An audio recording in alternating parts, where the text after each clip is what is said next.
이 이야기는 병원에서 절대 먼저 꺼내지 않는 이야기입니다. 왜일까요? 단백질하면 계란만 떠올리는 그 고정관념, 오히려 우리 몸을 점점 약하게 만들 수도 있기 때문입니다. 저는 올해로 87세가 된 내과 전문의 한성우입니다. 지금도 매주 3일 병원 외래 진료를 보고 있고 텃밭에서는 직접 채소를 가꾸며 땀 흘립니다. 무릎도 허리도 아프지 않습니다. 오히려 50대 때보다 더 활력이 넘칩니다. 많은 분들이 저에게 묻습니다. 그 나이에 어떻게 근육도 남아있고 기력도 그렇게 좋으세요? 저는 이렇게 답합니다. 계란이 아니라 계란보다 훨씬 나은 단백질을 꾸준히 챙겼기 때문입니다. 오늘은 그 식품 5가지 그리고 어떻게 먹어야 진짜 내 몸에 흡수되는지를 알려드리겠습니다. 지금 이 영상을 어디서 보고 계신가요? 편안하게 소파에 앉아서 혹은 주방에서 일하며 듣고 계시나요? 여러분의 소중한 시간을 내어주신 만큼 평생 써먹을 수 있는 귀한 정보로 보답하겠습니다. 혹시 여러분은 87세가 된 저처럼 아직도 건강하게 사회생활을 이어가고 있다면 믿으시겠습니까? 많은 분들이 믿지 못하시지만 저는 40년간 내과 의사로 일하며 분명히 확인했습니다. 평범한 식탁의 반찬 하나가 한 사람의 삶을 송두리째 바꿀 수 있다는 것을요. 그 변화는 다름 아닌 제 아내에게서 시작됐습니다. 저의 아내는 70대 초반부터 노화의 그림자를 피할 수 없었습니다. 계단을 오를 때마다 무릎을 짚었고 몸이 가볍지 않고 쉽게 지치는 일이 반복되었죠. 조금만 걸어도 숨이 차고 장을 보러 가면 중간중간 쉬어야 했습니다. 병원 검진을 해봐도 특별한 이상은 없다는 말만 들었지만 어느 날은 설거지를 하다가 허리를 삐끗해서 주저앉기도 했습니다. 그때까지도 우리는 그저 나이가 들면 당연히 겪는 일이라 생각했습니다. 혹시 여러분도 그런 순간 겪어보신 적 있으세요? 나이가 들면 몸이 아픈 게 당연하다고 스스로를 위로하고 계시지는 않으신가요? 저희도 그랬습니다. 나이가 들면 이런 거지 뭐라며 체념하고 있었죠. 하지만 정밀 검사를 해보니 의외의 진단이 나왔습니다. 바로 단백질 결핍이었습니다. 70대 여성의 하루 필요 단백질량은 50g 이상인데 아내는 20g도 안 되게 섭취하고 있었던 겁니다. 아내는 단백질을 보충하려고 매일 계란 프라이를 먹고 삶은 달걀을 간식으로 챙겼지만 그것만으로는 턱없이 부족했던 겁니다. 매일 아침 계란 하나면 충분하다고 생각했던 게 문제였습니다. 나머지 식사는 밥과 국, 나물 위주였죠. 단백질이라고는 계란 하나뿐이었으니 근육이 줄고 기력이 떨어질 수밖에 없었던 겁니다. 우리의 몸은 나이가 들수록 단백질 흡수율이 현저하게 떨어지기 때문에 젊은 시절처럼 단순히 약만 많이 먹는다고 해결되지 않는다는 것을 뒤늦게 깨달았습니다. 젊을 때는 계란 하나로도 충분했지만 70대가 되면서는 그 계란조차 제대로 흡수되지 않고 있었던 겁니다. 그때부터 우리는 식단을 전면 수정했습니다. 계란만 고집하지 않고 노년기에 진짜 필요한 단백질 식품들을 찾아 하루 3끼에 나눠 꾸준히 먹기 시작했죠. 처음엔 간단했습니다. 아침 미역국에 황태를 넣고 점심 반찬으로 두부조림을 올린 것. 저녁에는 들깨 미역국을 끓였습니다. 그게 전부였죠. 한 달쯤 지나자 아내가 말했습니다. 여보, 무릎이 덜 아파요. 2달 후에는 계단을 오를 때 손잡이를 안 잡아도 되더군요. 3달이 지나자 장 보러 가는 길이 더 이상 힘들지 않다고 했습니다. 지금은요? 아내는 매일 산책도 하고 텃밭 일도 함께 할 정도로 회복됐습니다. 허리 통증도 사라졌고 계단을 오르는 것이 더 이상 힘든 일이 아니게 되었습니다. 누군가를 먼저 보내고 나도 따라가고 싶다는 생각 안 해보셨나요? 아내는 그때를 생각하면 아직도 눈시울을 붉힙니다. 이제는 저와 함께 매일 건강하게 진료실과 텃밭을 오가고 있습니다. 여러분은 어디서부터 시작하시겠어요? 이 이야기는 끝까지 들으셔야 전체 흐름이 보입니다. 단순히 단백질만 늘린 게 아니라 어떤 단백질을 언제 어떻게 먹느냐가 핵심이었거든요.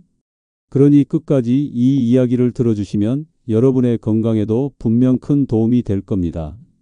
오늘 영상이 도움이 되셨다면 구독과 좋아요로 함께 해주세요. 첫 번째, 황태. 말린 황태 100g에는 무려 75g의 단백질이 들어 있습니다. 계란 12개 분량이죠. 저지방이면서도 소화가 잘 돼 위가 약한 분들께 좋습니다. 황태는 명태를 겨울철 강원도의 찬바람에 자연 건조시킨 것으로 이 과정에서 단백질 함량이 농축되면서 동시에 소화 흡수율도 좋아집니다. 또한 간 건강을 돕는 메티오닌 성분이 풍부하고 숙취 해소에도 도움이 되는 것으로 알려져 있습니다. 황태가 단순한 국물 재료가 아니라는 거 알고 계셨나요? 강원도 평창에 사는 70대 김말순 어르신은 갱년기 이후 기력이 눈에 띄게 떨어져 힘들어 하셨습니다. 오전에 집안일을 조금만 해도 오후에는 완전히 지쳐서 누워 있어야 했다고 하더군요. 매일 아침 황태국을 끓여 드시기 시작하면서부터는 하루 종일 활력이 넘치고 예전보다 몸이 훨씬 가벼워졌다고 말씀하셨습니다. 특히 오후에도 피곤하지 않고 저녁 식사 준비까지 거뜬히 할 수 있게 됐다고 하시더군요. 황태국을 끓일 때는 국물보다는 건더기를 중심으로 드세요. 많은 분들이 국물만 드시고 건더기는 버리시는데 이는 정말 아까운 일입니다. 단백질은 국물에 녹아 나오기보다 건더기 자체에 더 많이 함유되어 있기 때문입니다. 황태를 미지근한 물에 30분 정도 불린 후 적당히 찢어서 미역이나 무, 콩나물과 함께 끓이면 됩니다. 끓는 물에 황태를 넣고 10분 정도 우린 후 건더기는 건져서 먹고 국물은 간을 맞춰 드시면 좋습니다. 주 3회에서 4회 섭취가 적당합니다. 나트륨 과다 방지를 위해 국물 양은 줄이시고 염분이 걱정되시는 분은 황태만 건져서 나물 무침으로 드셔도 좋습니다. 참기름과 마늘, 파를 넣고 무치면 훌륭한 반찬이 됩니다. 고혈압 환자분들은 특히 국물보다는 건더기 위주로 드시길 권하며 신장 질환이 있는 분들은 섭취량을 조절해야 합니다. 두 번째, 두부. 두부 한 모에는 약 20g의 단백질이 들어있는 대표적인 식물성 단백질입니다. 위에 부담이 없고 소화 흡수가 빨라 노년층에게 아주 좋은 식품입니다. 콩으로 만든 두부는 이소플라본 성분도 풍부해 갱년기 여성의 뼈 건강에도 도움이 됩니다. 두부는 가격도 저렴하고 쉽게 구할 수 있어 매일 식탁에 올리기에 부담 없는 식품이기도 합니다. 콩을 갈아서 만든 두부는 단백질이 이미 분해된 상태라 소화 효소가 부족한 노년층도 쉽게 소화할 수 있습니다. 실제로 저희 외래 진료에서도 노인 단백질 보충 식단에 두부는 자주 포함됩니다. 관절염으로 고생하시던 80세 박영철 어르신은 무릎이 아파서 거동이 불편하셨는데 매일 두부를 반찬으로 꾸준히 드신 후 병원에서도 뼈 건강이 많이 좋아졌다는 말을 들으셨다고 합니다. 특히 두부에 들어있는 칼슘과 마그네슘이 뼈와 관절 건강에 도움을 준 것 같다고 하시더군요. 두부조림이나 찜, 된장국에 넣어 다양하게 활용할 수 있습니다. 데쳐서 따뜻하게 간장 양념에 찍어 먹는 것도 좋은 방법입니다. 두부는 그 자체로도 고소하지만 양념이나 다른 재료와 잘 어울려 질리지 않게 드실 수 있습니다. 아침에는 두부찜, 점심에는 두부조림, 저녁에는 된장국에 넣어서 하루 3끼 모두 활용 가능합니다. 간식으로 따뜻한 순두부를 먹는 것도 좋습니다. 칼슘이 보강된 제품을 선택하면 뼈 건강에도 좋고 부드러운 순두부보다는 단단한 모두부가 단백질 함량이 더 높습니다. 순두부는 100g당 단백질이 5g 정도인 반면 단단한 두부는 15g 이상 들어 있습니다. 다만 두부는 차가운 성질이 있어 몸이 찬 분들은 따뜻하게 조리해서 드시는 게 좋습니다. 또한 두부 자체는 좋지만 두부김치처럼 기름진 음식과 함께 먹는 것은 피하는 것이 좋습니다. 세 번째, 병아리콩. 삶은 병아리콩 100g에는 약 20g의 단백질이 포함되어 있으며 식이섬유도 풍부해 장 건강까지 챙길 수 있습니다.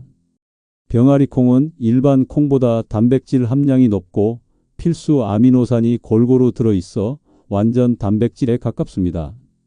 특히 병아리콩에 들어있는 비타민 B군은 단백질 대사를 돕기 때문에 단백질 흡수율을 높이는 데 효과적입니다.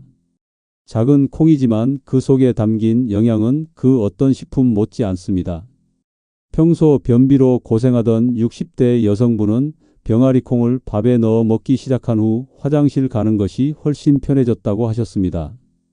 특히 3일에 한 번꼴로 힘들게 화장실을 가던 분이 병아리콩을 드신 후로는 매일 편안하게 볼일을 보게 되셨다고 하더군요. 믹서에 갈아죽 형태로 만들면 소화가 힘든 분들도 쉽게 드실 수 있습니다. 병아리콩죽은 고소하면서도 부드러워 위장이 약한 분들도 부담 없이 드실 수 있습니다.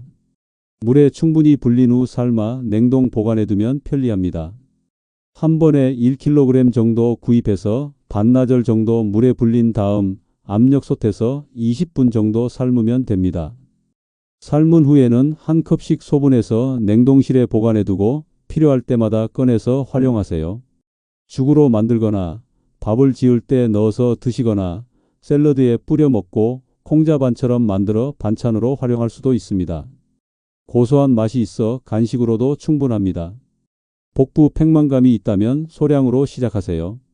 처음에는 하루 한 큰술 정도로 시작해서 점차 늘려가시는 게 좋습니다. 갑자기 많은 양을 먹으면 가스가 찰 수 있으니 일주일 정도 소량으로 시작해서 몸이 적응하면 조금씩 양을 늘려가는 것이 좋습니다. 가스가 찰 수 있는 분들은 충분히 불리고 오래 삶아서 드시길 권합니다. 네 번째, 들깨. 들깨는 단백질 함량이 20%를 넘고 오메가3 지방산이 풍부해 뇌 건강과 염증 관리에 효과적입니다. 들깨 한 큰술에는 약 3g의 단백질이 들어있고 혈관 건강에 도움이 되는 불포화 지방산도 많이 포함되어 있습니다. 특히 들깨에 함유된 알파리놀렌산은 체내에서 EPA와 DHA로 전환되어 치매 예방에도 좋다고 알려져 있습니다. 들깨가 단순한 양념이 아니라는 거 알고 계셨나요? 청국장 냄새 때문에 피하셨던 분 혹시 계신가요? 들깨는 고소한 맛과 향으로 요리에 풍미를 더해줍니다.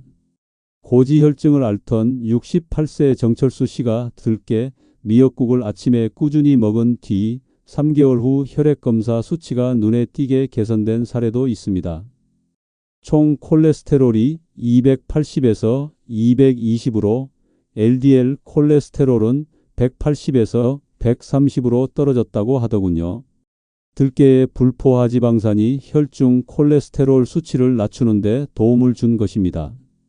의사도 깜짝 놀랄 정도로 수치가 개선됐다고 하셨답니다. 들깨를 미역국, 나물무침, 선식 등에 활용해 보세요. 볶은 들깨를 가루로 만들어 요리에 뿌려 먹으면 고소한 맛과 영양을 한 번에 잡을 수 있습니다. 들깨죽을 끓여 드시거나 들깨차로 마셔도 좋습니다. 특히 들깨가루를 나물에 묻히면 나물 특유의 비린 맛이 사라지고 고소한 맛이 일품입니다. 시금치나물, 콩나물 무침에 들깨가루를 넣으면 아이들도 좋아합니다. 들깨는 칼로리가 높으므로 하루 1스푼에서 2스푼이 적당합니다. 들깨 100g에는 550칼로리 정도가 들어있어 과다 섭취하면 칼로리 과잉이 될 수 있습니다. 체중 관리가 필요한 분들은 특히 주의하시고 적정량만 드시길 권합니다. 또한 들깨는 산패하기 쉬우므로 볶은 후 밀폐 용기에 담아 서늘한 곳에 보관하시고 가능하면 한 달 이내에 드시는 것이 좋습니다. 다섯 번째, 계란. 계란 한 개에는 약 6g의 단백질이 들어있으며 흡수율이 가장 뛰어난 완전 단백질입니다.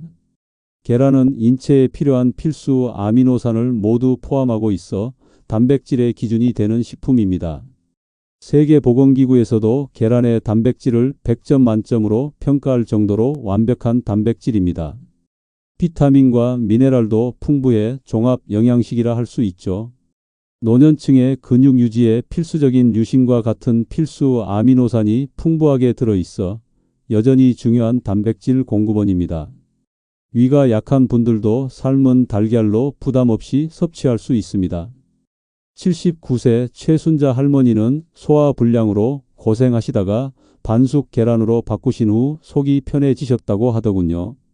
완전히 익힌 계란보다는 반숙 상태의 계란이 소화가 더 잘 된다고 하시면서 아침마다 반숙 계란 하나씩 드신다고 하더군요. 90세가 넘은 제 환자분 중 한 분도 매일 삶은 달걀 한두 개를 간식으로 드시면서 영양 불균형을 해소하셨습니다. 노른자까지 함께 드시고 하루 한 개에서 두 개 꾸준히 챙기세요. 많은 분들이 콜레스테롤 때문에 노른자를 피하시는데 노른자에는 레시틴 성분이 들어있어 뇌 건강에 도움이 됩니다. 또한 노른자의 콜레스테롤은 혈중 콜레스테롤에 큰 영향을 주지 않는다는 연구 결과도 있습니다. 삶은 계란, 계란찜, 스크램블 등 다양하게 조리해서 드시면 질리지 않습니다. 고지혈증 환자는 주 3개에서 4개 이하로 제한하는 것이 좋습니다. 콜레스테롤이 걱정되는 분들은 흰자 위주로 드시거나 의사와 상담 후 적정량을 정하시길 권합니다. 신선한 계란을 선택하고 충분히 익혀서 드시는 게 안전하며 특히 면역력이 약한 노년층은 날계란은 피하시는 것이 좋습니다. 여러분은 어떻게 하고 계신가요? 지금까지 계란에만 의존하고 계셨다면 오늘부터는 다양한 단백질을 시도해 보시는 것은 어떨까요? 첫째, 단백질 흡수를 방해하는 원인 3가지. 나이가 들수록 우리 몸은 단백질을 흡수하는 능력이 떨어집니다. 이 원인을 정확히 알아야 올바른 대처를 할 수 있습니다. 첫 번째 원인은 위산 부족입니다. 노년층은 위산 분비가 줄어들어 단백질 분해 능력이 약해집니다. 단백질은 위산에 의해 작은 단위로 분해된 후 소장에서 흡수되는데 이 과정이 원활하지 않으면 아무리 좋은 단백질을 먹어도 흡수되지 않고 그대로 배출될 수 있습니다. 20대에 비해 60대는 위산 분비량이 절반 이하로 줄어든다는 연구 결과도 있습니다. 두 번째는 근육 전환 능력 저하입니다. 우리 몸은 섭취한 단백질을 근육으로 바꾸는 능력이 젊을 때보다 현저히 떨어집니다. 이를 동화작용 저항성이라고 하는데 이 때문에 똑같은 양의 단백질을 먹어도 젊은 사람보다 근육을 만드는 데 더 많은 단백질이 필요합니다. 60세 이후에는 젊을 때보다 1.5배 이상의 단백질이 필요하다고 합니다. 세 번째는 잘못된 식단과 습관입니다. 아침을 거르거나 국수나 밥 위주의 식단, 그리고 한 끼에 단백질을 몰아먹는 습관이 문제입니다. 우리 몸은 한 번에 흡수할 수 있는 단백질 양의 한계가 있습니다. 일반적으로 한 끼에 20g에서 30g 정도가 한계라고 알려져 있습니다. 이러한 잘못된 식습관은 단백질 결핍을 가속화시키는 원인이 됩니다. 둘째, 단백질 흡수율을 높이는 식사 조합. 단백질 흡수율을 높이기 위해서는 단순히 단백질만 먹는 것이 아니라 다른 영양소와 함께 섭취해야 합니다. 첫 번째 조합은 비타민 B군입니다. 비타민 B군이 풍부한 식품을 함께 먹으면 단백질 대사가 활발해집니다. 달걀, 노른자, 시금치, 브로콜리, 현미, 통밀 등이 좋은 예입니다. 이들은 단백질이 근육으로 전환되는 과정을 돕는 필수적인 영양소입니다. 특히 비타민 B6는 단백질 대사에 직접적으로 관여하므로 함께 섭취하는 것이 좋습니다. 두 번째 조합은 건강한 지방입니다. 들기름이나 참기름과 같은 건강한 지방은 단백질의 소화 흡수를 돕고 세포막을 튼튼하게 만들어 영양소가 잘 전달되도록 돕습니다. 나물 무침에 들기름을 넣어 먹는 우리의 전통적인 식습관은 단백질과 건강한 지방을 동시에 섭취하는 아주 좋은 방법입니다. 또한 지용성 비타민의 흡수도 도와줍니다. 세 번째 조합은 발효식품입니다. 된장국, 청국장, 김치 등 발효식품과 함께 섭취하면 장 건강과 단백질 흡수율을 동시에 높일 수 있습니다. 발효 과정에서 생성되는 유익균과 효소들이 단백질 분해를 돕고 장내 환경을 개선하여 전반적인 영양소 흡수율을 높이기 때문입니다. 셋째, 단백질은 분산 섭취가 핵심. 단백질은 한 번에 섭취할 수 있는 양이 정해져 있기 때문에 한 끼에 몰아먹으면 몸이 다 흡수하지 못하고 배출하게 됩니다. 따라서 아침, 점심, 저녁, 그리고 간식에 나눠서 섭취하는 것이 좋습니다. 그래야 흡수율이 높고 근육 손실도 막을 수 있습니다. 연구에 따르면 하루 총 단백질 섭취량이 같더라도 한 끼에 몰아서 먹는 것보다 세 끼에 나눠서 먹는 것이 근육 합성에 더 효과적이라고 합니다. 특히 아침 식사에서의 단백질 섭취가 중요한데 밤새 공복 상태였던 몸에 아침에 단백질을 공급해주면 하루 종일 근육 합성이 활발해집니다. 넷째, 하루 식단 구성 예시. 단백질을 분산해서 섭취하는 것이 어렵다면 제가 드리는 식단 예시를 참고해 보세요. 아침에는 황태미역국과 두부조림, 그리고 병아리콩을 곁들여 드시는 겁니다. 황태미역국 한 그릇에서 약 15g, 두부조림에서 10g, 병아리콩 한 큰술에서 3g 정도의 단백질을 섭취할 수 있어 총 28g 정도가 됩니다. 점심으로는 들깨 나물과 현미밥, 된장국을 추천합니다. 들깨가루 2스푼에서 6g, 현미밥에서 5g, 된장국에서 3g 정도로 총 14g의 단백질을 섭취할 수 있습니다. 저녁에는 계란찜과 채소나물, 보리밥으로 마무리해 보세요. 계란찜 2개 분량에서 12g, 보리밥에서 4g, 나물류에서 2g 정도로 총 18g입니다. 간식으로는 병아리콩이나 두유를 챙기는 것도 좋은 방법입니다. 병아리콩 한 줌에서 8g, 두유 한 컵에서 7g 정도의 단백질을 추가로 섭취할 수 있습니다. 이렇게 하면 하루 총 60g에서 70g의 단백질을 골고루 섭취할 수 있습니다. 이는 70대 성인에게 권장되는 단백질 섭취량을 충분히 만족시키는 양입니다. 오늘 저녁 식사에 하나만 바꿔본다면 어떤 걸 고르시겠어요? 단백질은 얼마나 먹느냐보다 어떻게, 언제, 무엇과 함께 먹느냐가 더 중요합니다. 특히 60세 이후에는 근육이 줄고 체력이 떨어지며 허리나 무릎 통증이 이유 없이 시작됩니다. 그 원인을 나이로만 돌리지 마시고 혹시 내 식단에 단백질이 빠진 건 아닌지 꼭 점검해 보세요. 오늘 영상에서 다룬 내용을 간단히 정리해 드리겠습니다. 계란보다 좋은 단백질 식품 5가지, 황태, 두부, 병아리콩, 들깨, 계란과 함께 흡수율을 높이는 식사 조합, 그리고 하루 서너 번으로 나눠 먹는 습관의 중요성을 말씀드렸습니다. 실제 식단 예시까지 참고하여 오늘부터 바로 실천해 보세요.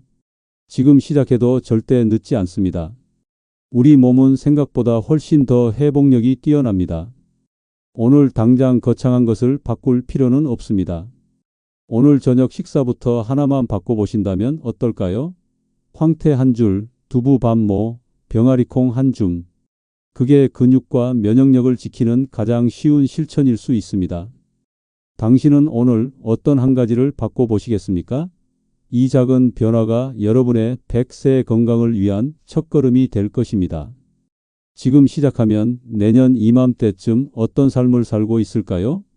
다음 영상에서는 단백질 보충제를 먹고도 효과 없는 이유에 대해 더 깊이 있게 말씀드리겠습니다. 여러분은 오늘 어떤 단백질 식품부터 바꿔보시겠습니까?